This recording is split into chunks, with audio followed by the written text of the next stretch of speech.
한국에 이제 막 정착해서 살아가는 외국인들은 한국 문화나 생활이 익숙하지 않아서 모든 것을 자국 기준으로 판단하는 실수를 저지르는 경우가 많습니다. 미국 인터넷 커뮤니티 사이트의 어느 여성은 한국 정착 초기에 겪었던 깜짝 놀란 경험담을 공유하며 자신이 왜 한국에 사는 것을 이토록 좋아하는지 털어놓았고, 이 게시글은 많은 사람들의 호응을 얻으며 인기글에 등록되었다고 하는데요. 과연 어떤 사연일까요? 지금 바로 시작합니다. 안녕하세요. 저는 한국에서 두 딸의 엄마로 지내고 있는 미국인 루시라고 합니다. 저는 이제 한국에서 산 지 4년째가 되었어요. 얼마 전에 두 돌을 넘긴 예쁜 두 딸을 키우고 있는 엄마랍니다. 하루하루 건강하게 크는 딸들을 보는 게 요즘 제 인생 최고의 행복이에요. 똑같이 생긴 애 둘이 잘 놀다가 티격태격 싸우는 모습을 보는 것도 얼마나 귀여운지 몰라요. 문득 제가 한국에 처음 와서 저지른 실수를 생각하니 피식 웃음이 나서 사연을 글로 써봅니다. 사실 제가 한국에 처음 왔을 때 어느 한 사건 때문에 한국에 괜히 왔다며 통곡한 적이 있었는데요. 지금 생각해보면 그때의 제가 너무 순진하고 한국에 대해서 전혀 아는 게 없었던 것 같은 행동이었어요. 남편은 심심하면 그때의 저를 지금까지도 놀리거든요. 그때 당시엔 저는 정말 심각한 문제라고 생각해서 매일 울고불고 난리였는데, 지나고 생각해보니 저도 그때의 제가 너무 웃겨서 사연을 공유해보려고 해요. 원래 남편과 저는 아이를 좋아해서 결혼하고 가능한 빨리 아이를 갖고 싶었어요. 그리고 여러 명을 낳고 싶었습니다. 그래서 임신을 준비했고 한 달 정도가 지나서 아기가 찾아왔습니다. 제가 생각했던 것보다도 훨씬 빨리 찾아와 준 아기였어요. 너무너무 행복했습니다. 그런데 기쁨도 잠시였어요. 아기는 금방 찾아와 주었지만 우리 곁에 오래 있어주지 않았습니다. 저희 부부에게 찾아온 첫 번째 천사는 심장 소리를 듣기도 전에 떠나버렸어요. 이유를 알 수는 없었어요. 의사 선생님은 임신 안정기가 되기 전에는 유산 가능성이 높다고 하셨습니다. 보통 4명 중에 1명꼴로 유산을 경험한다고 하셨어요. 제 잘못이 아니니 자책할 필요 없다고 말씀하셨습니다. 그래서 몸 회복하고 다시 임신을 시도하기로 했습니다. 두 번째 아기도 금방 찾아왔어요. 이번에는 정말 조심조심하면서 아기를 잘 지켜야지 생각했습니다. 보통 임신 안정기를 12주라고 하잖아요. 그런데 또 10주차가 되었을 때 아기의 심장이 갑자기 멈췄고 그렇게 두 번째 아기도 제 곁을 떠나버렸어요. 두 번이나 이런 일을 겪게 될 줄은 몰랐습니다. 두 번째 아기가 떠났을 때 저는 엉엉 소리내서 울었어요. 남편도 슬퍼했고요. 전부 다 제 잘못인 것만 같았어요. 분명 내가 뭔가 잘못해서 떠난 거라고 생각했었죠.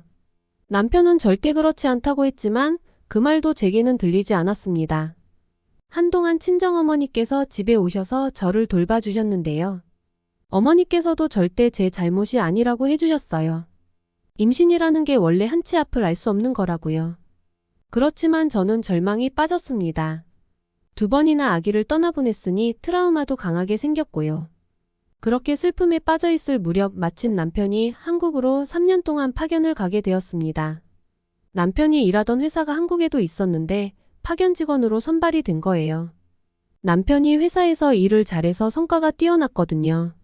남편 회사에서 한국으로의 파견은 대부분의 직원들이 원하는 것이어서 남편은 부러움을 한몸에 받았습니다.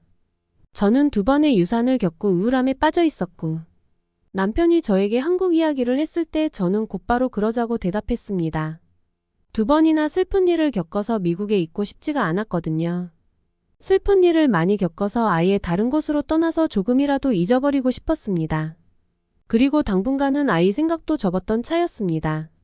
저는 그렇게 남편과 한국으로 들어와 살게 되었어요. 오자마자 저는 일을 할 수 있는 곳을 찾기 시작했습니다. 남편은 아직 몸도 마음도 다 지쳐 있을 텐데 조금 쉬었다가 일을 구하라고 했지만 저는 일부러 일을 빨리 구했어요. 저는 한국 아이들에게 영어를 가르치는 원어민 강사 일을 하게 되었고 빠른 시간 내에 한국에 정착해 그동안 아픔은 잊고 평범하게 살고 싶었습니다. 한국에서의 생활은 꽤 만족스러웠어요. 모든 것이 편리했고 이상하리만큼 제 몸도 마음도 빠르게 회복되었습니다. 오히려 더 건강해진 기분이었죠. 그런 말이 있잖아요. 건강한 신체에 건강한 정신이 깃든다는 말이요. 제가 딱 그런 상황이었어요. 몸이 건강해지니 정신도 건강해졌고 매일을 힘차게 살았습니다. 그런데 어느 날 저희 부부에게 엄청난 일이 생겼어요. 최근 몸 상태가 이상한 것을 느낀 저는 남편과 함께 한국의 산부인과를 찾아갔는데 쌍둥이를 임신했다는 사실을 알게 된 것입니다. 병원에서는 검사 결과 아무런 이상이 없으며 아주 건강한 쌍둥이라고 말해줬고 의사는 저희 부부에게 임신을 축하한다는 말을 유창한 영어로 건넸습니다.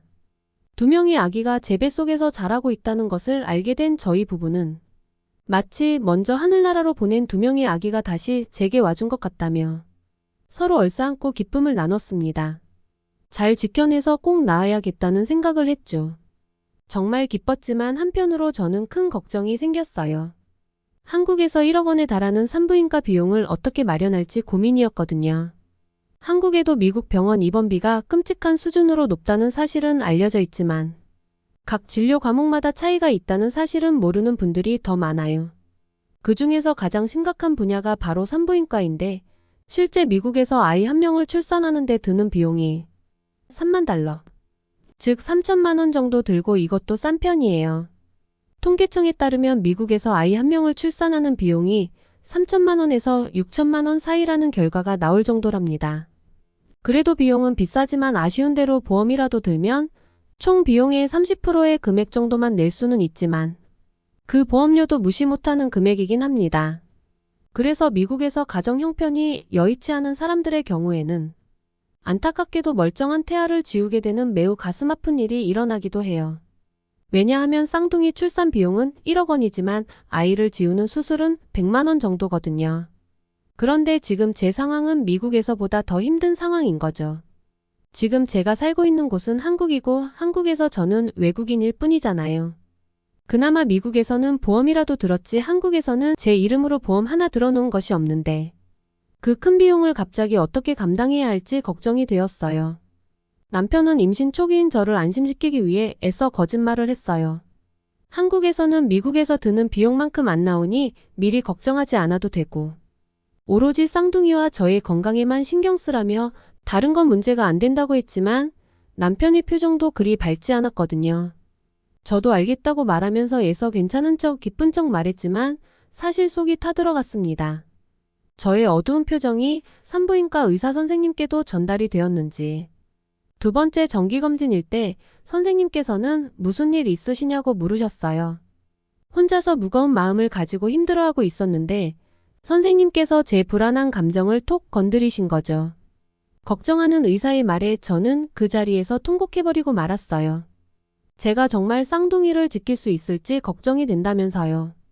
우리는 쌍둥이를 출산할 만큼 돈이 많지 않고 게다가 외국인이라 더 큰 비용이 들 것 같은데 너무 걱정이 된다면서 울었어요. 제 이야기를 들은 한국 의사와 간호사는 깜짝 놀라면서도 저를 달래기 바빴어요. 한국의 산부인과는 그 정도 비용이 들지 않는다고 말했습니다.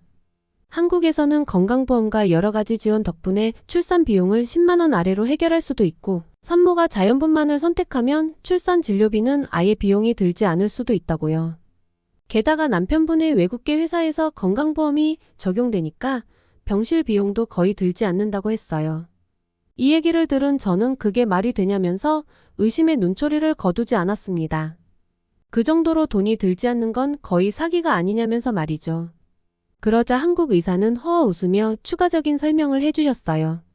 산모가 좀 더 좋은 환경을 위해서 1인실을 선택한다면 수십만 원 정도가 더 붙고 자연분만이 어려워서 제왕절개를 선택하면 수술비로 100만 원가량이 추가되며 출산 후에 몸조리를 위한 산후조리원 서비스까지 이용한다면 돈이 좀 더 들지만 미국만큼의 큰 비용이 드는 것은 아니라면서 대략적인 평균 출산 비용을 알려주시더라고요. 그제야 의사가 농담이 아닌 진실을 이야기하는 것을 알게 된 저는 출산을 포기하지 않아도 된다는 것을 깨닫고 이번에는 기쁨의 눈물을 흘리게 되었습니다. 그동안 감당할 수 없는 출산 비용이 걱정되어 마음을 졸이느라 잠도 제대로 못 잤거든요. 하지만 이렇게 의사 선생님이 안심할 수 있게 도와주시고 또한 이런 나라에서는 안심하고 출산할 수 있을 것 같은 생각이 들어서 너무 행복했습니다. 가벼운 마음으로 병원을 나서면서 저는 남편에게 이 기쁜 소식을 전하려고 전화했고 신나게 설명했어요. 그랬더니 남편의 반응이 싸늘한 거예요. 그러더니 이내 폭소를 하더군요. 설마 지금까지 그걸 걱정한 거냐고 하면서 말이죠. 그러면서 남편은 그 사실을 정말 몰랐냐고 의아해하더군요. 당연히 알고 있을 줄 알아서 설명을 따로 안 해도 될 줄 알았는데 그걸 제가 모르고 있을 것이라고는 상상도 못했대요. 순간 제가 바보가 된 것 같았어요. 그래서 한동안은 좀 의기소침해 있었는데 남편은 정말 귀여운 임산부라면서 저를 다독여줬어요. 앞으로는 정말 마음 편하게 오로지 아기와 저만 생각하라고 했고 저도 태교에 더욱 집중하고 싶어서 하던 일도 잠시 그만두기로 했어요. 학원 원장님도 축하해 주시면서 이해해 주시더라고요. 그런데 마지막 수업을 하러 출근하는 길에 제게 문제가 생겼어요. 제가 가지고 다니던 차가 시동이 안 켜지는 거예요. 방전이 된 거였습니다.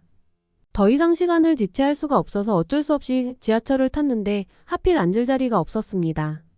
심지어 임산부 전용 좌석도 이미 꽉 차 있더라고요. 또 다른 임산부석에는 어떤 할머니가 앉아 계셨어요.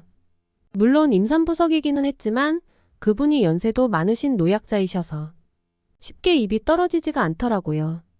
앉을 자리가 없자 저는 불안해지기 시작했어요. 지하철을 타고 30분 정도 더 가야 하는데 몸에 무리가 가면 어떡하지 하는 걱정이 생기기 시작했습니다. 저는 간신히 지하철 문 앞에 있는 기둥을 잡고 버티고 섰습니다. 그때였어요. 누군가가 저에게 다가오더니 손을 잡아 끌었습니다. 그리고 저도 모르는 사이에 저를 의자에 앉혔어요. 앉아서 정신을 차리고 고개를 들어보니 중년의 여성분께서 저를 보고 서 계셨습니다. 그리고 저에게 괜찮냐고 물어보더라고요. 저는 괜찮다고 정말 감사드린다고 했습니다. 그런데 그 다음에 여성분께서 하신 말씀이 저를 깜짝 놀라게 했어요. 임산부 맞죠? 라고 묻더라고요. 배가 많이 나오지 않았는데 어떻게 알아보셨는지 정말 신기했습니다. 그러면서 그 여성분은 지하철을 타면 무조건 임산부석에 앉을 수 있도록 하라고 했어요. 노약자석은 따로 있으니까 임산부석에 가서 비켜달라고 해도 된다고요. 그래서 저는 아직 배가 나오지 않아서 대놓고 말하기가 좀 그랬다고 대답했습니다. 그러자 그분은 저에게 무언가를 알려주셨어요. 바로 임산부임을 알리는 분홍색 배지를 받는 방법을요. 그분은 정말 친절하게 어떻게 받는지까지 다 알려주시면서 분홍색 배지를 가방에 달고 다니면 누구든지 보고 양보해 줄 거라고 했어요. 저는 정말 놀랐습니다. 그동안 한국의 지하철을 이용해 본 적이 없었기에 그것도 모르고 있었거든요. 어떻게 한국에서는 이런 제도나 방법을 생각해 낼 수 있었을까요? 임신 초기의 엄마들도 자연스럽게 도움을 받을 수 있도록 하는 방법이잖아요. 한국 사람들의 기발함과 배려심에 감동하게 되는 순간이었습니다. 여성분께서는 보건소에 가면 임산부 우선 주차증이랑 철분이나 엽산제 같은 영양제도 받을 수 있다고 하셨어요. 들으면서 정말 감탄했습니다. 보통 임산부 영양제 지원 사업은 들어본 적이 있었지만 지하철 같은 대중교통에서 임산부가 배려받을 수 있도록 하는 제도를 생각한 것이 너무 신기하고 놀라웠습니다. 한국에서 임신하는 임산부들은 사람이 많은 대중교통을 타도 전혀 걱정할 일이 없을 것 같았어요. 그리고 제게 이 정보를 알려주신 여성분께도 너무나 감사했습니다. 사실 개인주의가 강한 미국이나 유럽 같은 곳이었다면 상상도 못할 일이거든요. 그런데도 생전 처음 보는 저에게 몸짓 발짓으로 제게 하나라도 알려주시려고 하는 모습에 감동을 크게 받았어요. 그날 퇴근하는 길에 바로 보건소에 들러서 임산부 배지를 받았고 그날부터 가방에 달고 다녔는데요. 이후로는 정말 단 한 번도 지하철에서 앉지 못하고 간 적이 없어요. 배지가 사실 그렇게 큰 것도 아니고 사람들이 잘 볼 수 있을까 하는 생각도 들었거든요. 그런데 자리가 꽉 차 있는 지하철에 타면 사람들이 무조건 배지를 보고 자리를 양보해 주더라고요. 배지를 그렇게 바로바로 발견하는 걸 보면 한국 사람들은 몸에 양보하는 마음이 배어 있는 것 같았습니다. 심지어 임산부 전용 좌석이 아님에도 불구하고 배지를 보면 바로 일어나서 자리를 비켜주었어요. 어떨 땐 나이가 많으신 어르신들이 노약자석을 양보해 주시기도 하셨습니다. 그럴 때는 오히려 제가 죄송했어요. 그분들도 서 있기가 힘드시니까 노약자석을 만들어 둔 거잖아요. 그런데 저만 보시면 바로 양보해 주셨습니다. 다른 나라에 와서 임신해서 힘들지 않느냐고 물어보시는 분들도 계셨고요. 내 딸하고 비슷한 나이라고 간식이나 과일을 챙겨주시는 어르신도 계셨어요. 눈동자 색깔도 머리카락 색깔도 다른 외국인인 저를 자기 딸 같다고 해주셔서 놀라기도 했습니다. 전 세계 어디서든 엄마들의 마음은 똑같구나 하는 생각이 들어서요. 저도 나중에 내 자식들이 태어나면 한국의 어르신들과 같은 모성애를 가지고 싶다는 생각이 들었습니다. 그렇게 저는 무사히 저의 소중한 첫 아기들을 품에 안을 수 있었어요. 한국에서 만난 우리 아기들은 정말 너무너무 예뻤어요.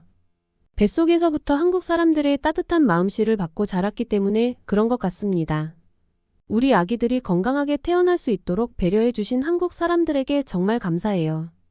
우리 딸들도 그렇게 착하고 넓은 마음씨를 가진 사람으로 잘 키우고 싶습니다. 지금까지 제 이야기 들어주셔서 감사합니다. 어떻게 보셨나요? 오늘의 사연은 여기까지입니다. 끝까지 시청해 주셔서 감사합니다. 여러분의 구독과 좋아요는 영상 제작에 큰 힘이 됩니다. 더욱더 감동 깊은 사연으로 찾아뵙겠습니다.